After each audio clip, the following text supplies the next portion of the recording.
I woke up because the elevator bell rang, not outside my room, inside it. I opened my eyes. The digital display mounted above the hotel room door was glowing 15. It hadn't been there before. Then I heard the elevator doors slide open. Someone stepped into the hallway, slow.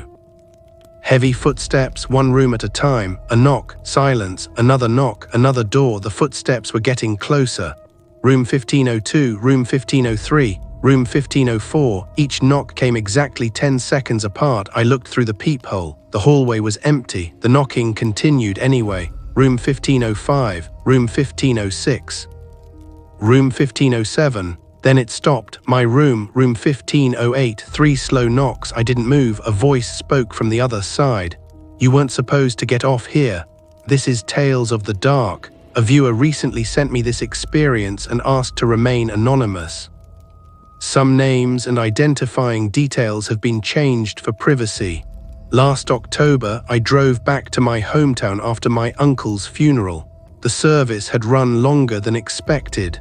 By the time I left, it was already evening.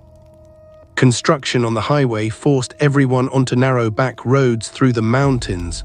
Traffic barely moved. Rain started just after sunset. By 10:00 p.m. I was exhausted. I still had another 3 hours to drive. I knew I wasn't going to make it safely. The first hotel I found was called the Ridgeview Grand. Despite the name, it wasn't grand at all. It was an older business hotel sitting beside the highway. 5 stories of parking garage, 14 guest floors, a quiet restaurant. Nothing about it stood out.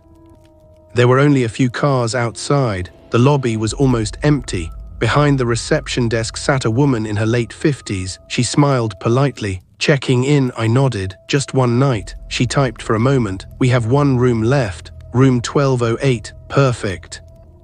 I signed the paperwork. She handed me a key card. Breakfast starts at 6:00 a.m. The elevators are to your left. Nothing strange, nothing memorable. I grabbed my bag, pressed the elevator button. The doors opened immediately. No one else got inside. I pressed 12. The doors closed.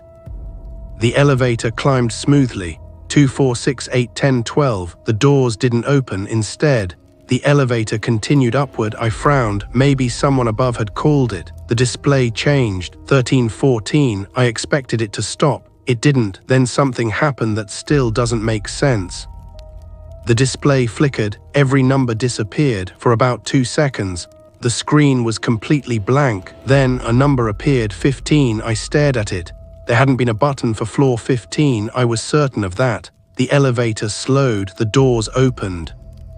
A perfectly ordinary hotel hallway waited outside. Soft lighting, grey carpet, framed paintings, identical room doors. Everything looked newer than the rest of the hotel. Cleaner, brighter, almost untouched. I looked back at the elevator panel. There was still no button for floor 15, only 14. Before I could think any further, the doors closed behind me. I pressed the call button. Nothing happened. The elevator had already gone. I laughed to myself. Maybe the hotel had a private executive floor. Some places skipped floor 13. Maybe this one didn't. My room was only a few steps away. Room 1508. The key card worked immediately. Inside, the room looked beautiful, far nicer than I'd expected. New furniture, fresh paint, large king-sized bed, modern television, everything spotless. Even the air smelled fresh. I unpacked my overnight bag. Called my sister to let her know I'd stopped for the night. No signal. I connected to the hotel Wi-Fi. It didn't exist. Odd. I walked back into the hallway, still empty, completely silent, not even the sound of another television. I tried the elevator. The call button stayed dark. No response. I noticed something else. Every room door had breakfast menus hanging from the handle, except mine. Mine had a small white envelope tucked beneath the room number. It had room 1508 written on the front. No name, just the room number. Inside was a single sheet of paper. It read, "Check out before sunrise." No hotel logo, no signature, no explanation. I assumed it was some kind of joke. Maybe it had been left behind by another guest. I crumpled it, dropped it into the trash, back inside the room. I noticed the digital clock on the bedside table. 2:17 a.m. That couldn't be right. I'd checked in around 10:30 p.m. I grabbed my phone, 10:42 p.m. The bedside clock suddenly changed, 2:17 again, then returned to normal. I unplugged it. The numbers stayed on, that was enough. I picked up my bag. I'd rather sleep in my car than stay in a room with electrical problems. I stepped back into the hallway. The elevator doors were open. Waiting, I hurried inside, pressed L, the doors closed. The elevator descended. 14, 13, 12, 1085, lobby. The doors opened. The familiar reception desk was right where I'd left it. The receptionist looked up. "Oh, you came back quickly. I'd like another room." She looked confused. "Is something wrong with room 1208? I frowned. "You mean room 1508? Her smile disappeared. "I'm sorry, the room you gave me, on floor 15. She stared at me for several seconds, then quietly said, "Sir, we don't have a 15th floor." I forced a laugh. I literally just came from it. She slowly turned the computer monitor toward me. A hotel floor map filled the screen. Parking levels, lobby, floors 1 through 14, nothing above. "No," I said, "your elevator took me there." "It can't, it just did." She reached beneath the desk, pulled out the laminated emergency evacuation map.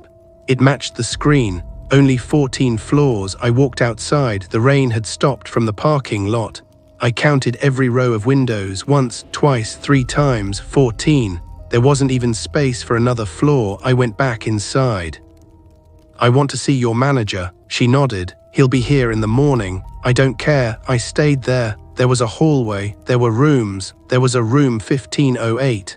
She looked at me with an expression that wasn't disbelief. It was concern. Then she asked one question, a question that made every hair on my arms stand up. "What room number?" "Did you say room 1508? The color drained from her face. She looked toward the elevator, then quietly walked to the front entrance. She locked the door, pulled the blinds shut, turned back toward me, and in a trembling voice, she whispered, "You need to tell me something. Did anyone see you?" The receptionist kept staring at me, not at my face, at the elevator, as if she expected it to open again. Finally, she spoke. "Did anyone talk to you?" I frowned. "What do you mean? On floor 15? I thought for a moment there wasn't anyone. "Not really. There was just a note." Her breathing slowed. "What did it say?" "Check out before sunrise." She closed her eyes, almost as if she'd heard those words before. Without another word, she disappeared through a door marked staff only. A minute later, she returned with an older man wearing a dark blue maintenance uniform. His name tag read Harris. He didn't introduce himself. He simply looked at me. "You got off?" "What?" "The elevator. You got off on floor 15. "Yes," he sighed. I was hoping that would never happen again. I stared at him. "So you know about it?" He ignored the question. Instead, he asked, "Did you stay in room 1508? "I slept there." His expression changed immediately. He slowly pulled a chair over and sat down. The receptionist remained standing. Neither of them looked surprised. They looked afraid. Harris leaned forward. "Listen carefully. If that elevator ever stops on floor 15 again, don't get out." I couldn't believe what I was hearing. "What is floor 15? He rubbed his forehead. "I don't know, no one does, but every few years, it comes back." Silence filled the lobby. Then Harris stood up. He walked into a storage room. When he returned, he was carrying an old leather guest register. The cover was cracked. The pages had turned yellow with age. Dust covered the edges. He placed it on the counter. "This hotel opened over 40 years ago." He slowly turned the pages, then stopped. Every few years, the same room number appeared. Room 1508, different names, different years. 1989, 1996. 2004, 2012, 2019. Every guest had checked in. None had a recorded checkout. The space beside each name was empty. I looked up. "What happened to them?" Harris quietly answered, "We don't know. They simply vanished. No luggage, no bodies, no police report." It was as if they had never stayed here.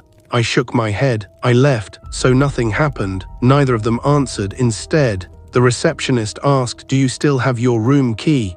I reached into my pocket. Nothing. I searched every pocket. My backpack, my wallet, it was gone. I must have left it upstairs. Both of them looked at each other. Harris whispered, "We have to get it back." Before I could ask why, the elevator chimed. Nobody had pressed the button. The doors slowly opened. The display already showed 15. None of us moved. The doors stayed open for several seconds, waiting. Then they quietly closed. The elevator started moving upward by itself. 1, 4, 8, 12, 14. The display flickered, then disappeared. Harris stared at the ceiling. "It's awake." My stomach tightened. "What is?" The floor. Before I could speak, my phone vibrated. Unknown number. I answered. Static. Then I heard my own voice, calm, clear. "Don't let it close." The line went dead. I checked the screen. There was no call. Nothing in the call history. The receptionist slowly stepped away from the elevator.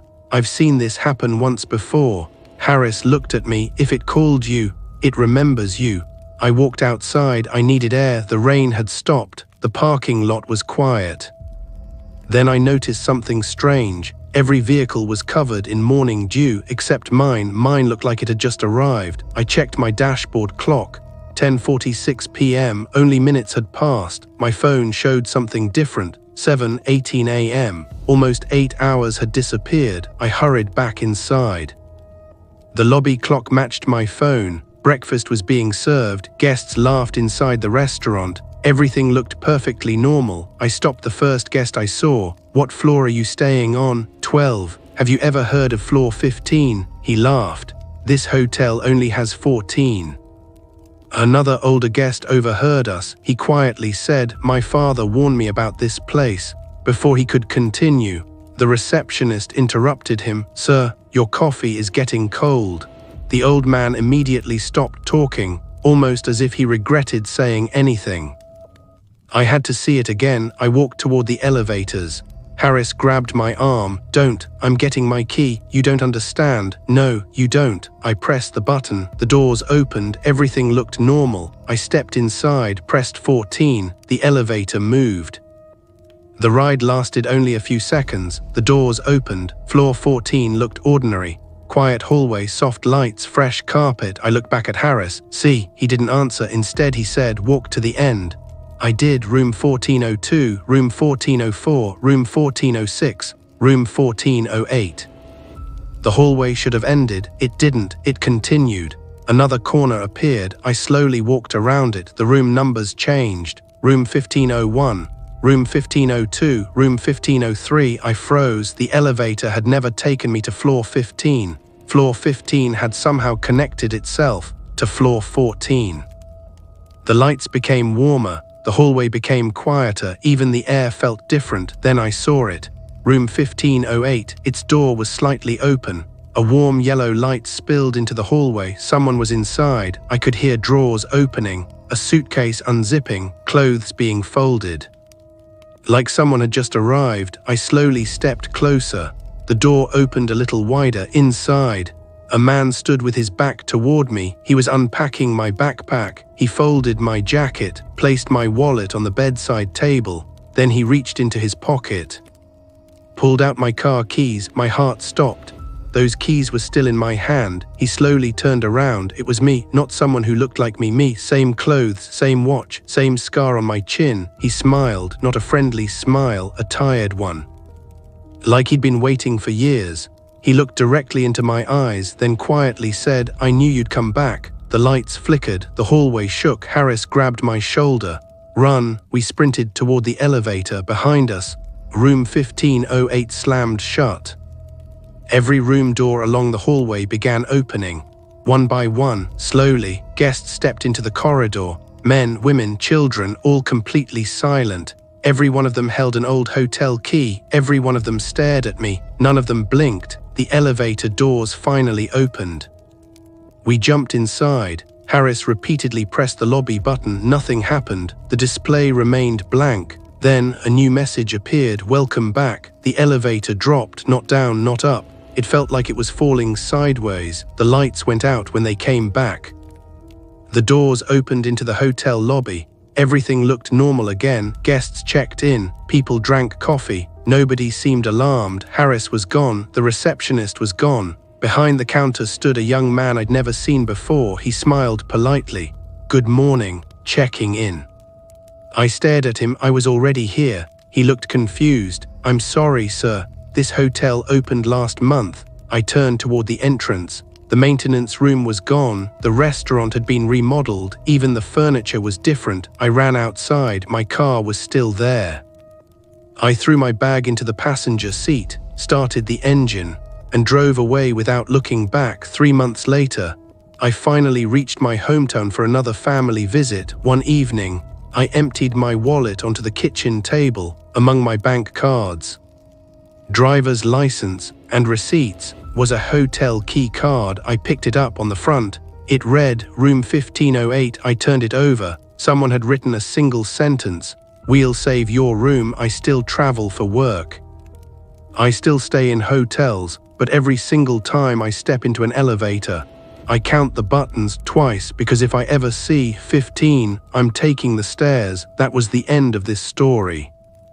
If you've ever experienced something you still can't explain, or have a strange story of your own, send it to Tales of the Dark. Your story could become the next nightmare featured on this channel. If you are new here, subscribe to Tales of the Dark, where every story gives you a nightmare.